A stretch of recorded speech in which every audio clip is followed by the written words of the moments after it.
আজ দেশনায়ক নেতাজি সুভাষচন্দ্র বসুর জন্মদিন।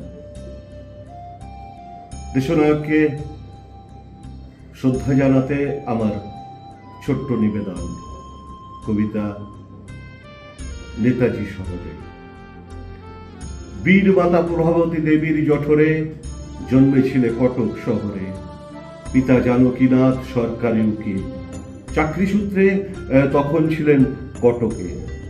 কলকাতা ভবানীপুরের স্থায়ী বাস, 24 পরগনা জেলায় পৈতৃক নিবাস। সেদিনের কোদাজিয়া গ্রাম বর্তমানে সুভাষ গ্রাম। শিক্ষা জীবন শুরু খ্রিস্টান স্কুলে। ইংরেজদের দুর্ব্যবহার পেয়েছিলে, চলে গেলে কটকের কলেজিয়েতে। সেখান থেকে পাস ম্যাট্রিকে, তারপর প্রেসিডেন্সি কলেজ। ওটেন অধ্যাপকের মিসবিহেভ, তুমি করেছিলে প্রতিবাদ। থেমে যায় সে কলেজের পাঠ। পরে স্কটিশ চার্চে পড়াশোনা, দর্শন শাস্ত্রে প্রথম শ্রেণীর সম্মাননা। বিলেতে ইংরেজি প্রতিযোগিতায় ইংরেজকে হারিয়েছ নিজ ক্ষমতায়। সিভিল সার্ভিস চাকরি গ্রহণ করনি, স্বাধীনতা আন্দোলনে দিয়েছ যোগদান। পেয়েছ জাতীয় কংগ্রেসের বিশিষ্ট নেতার সম্মান। কলকাতার মেয়র পদে অধিষ্ঠান।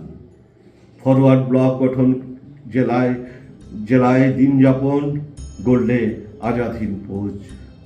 দ্বিতীয় মহাযুদ্ধের ক্ষণ, নিজ গৃহে থাকলে বন্দী। পুলিশের অত্যাচারে ছদ্মবেশে গেলে আফগানিস্তান, কাবুল, জার্মান হয়ে বার্লিন। হিটলারের সাথে দেখা হলো সেখানে। ডুব জাহাজে পাড়ি দিয়ে পৌঁছালে জাপানে। রাসবিহারী বসুর সহযোগিতায় মুক্তিবাহিনী তৈরি করে এগিয়ে গেলে ভারতের পথে ইংরেজকে হারিয়ে। ইম্ফল, কোহিমায় স্বাধীন ভারতের পতাকা উড়িয়েছিলে। আন্দামান ও নিকোবর দ্বীপপুঞ্জ মুক্ত করেছিলে। তুমি প্রিয়জন, আদরের দেশের নেতা, চেয়েছিলে রক্ত বিনিময়ে দেবে স্বাধীনতা। আমাদের গর্ব, আদর্শ, প্রেরণা, আকুলতা। বলি জয় হিন্দ, প্রণবী অমর নেতা। নমস্কার।